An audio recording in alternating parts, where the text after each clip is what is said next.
We all agree that 7 million Kenyans today live in informal settlements, suffer the indignity of living in settlements that do not have adequate water, do not have adequate sanitation.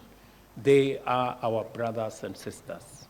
We all agree that our agricultural land is threatened by subdivision, and food insecurity is a reality. That is why we have a conversation about the high cost of living. We need to do something about it. We all agree that borrowing is not the way out of our current situation, that our debt has increased from about 4 trillion to 9 trillion in 5-6 short years. We must reconcile ourselves to that truth.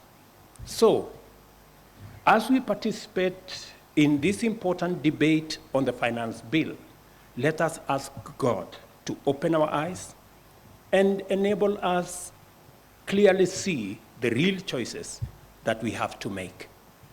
And I want to remind you the words of Daniel 11:32 that say, even in the context where we are, Daniel reminds us that, but those who know their God, they will be strong and they will do great exploits. Living within our means require us to work with what we have. You remember Moses, when he was confronted with a situation, God asked him, what do you have in your hand? And you know what he had in his hand. You also remember Jesus asked his disciples when they were confronted with a situation of feeding 5,000 people. Jesus asked the young man and the lady, what do you have in your hand? We are at the threshold of great transformation and in a moment which demands singular courage. Our commitment is under test. Only bold decisions will enable us to make the best of this opportunity to unlock the possibilities of the Kenya we all want for ourselves and for our children. It is time to be bold and brave. Delay tactics and sabotage are written in the shaky handwriting of cowards.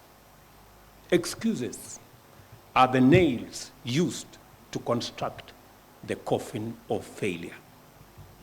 As procrastination is a thief of time. Let us be reconciled with God. Let us be reconciled to one another. Let us also be reconciled to our collective aspirations in order for us to live up to the true promise of this moment and our common destiny.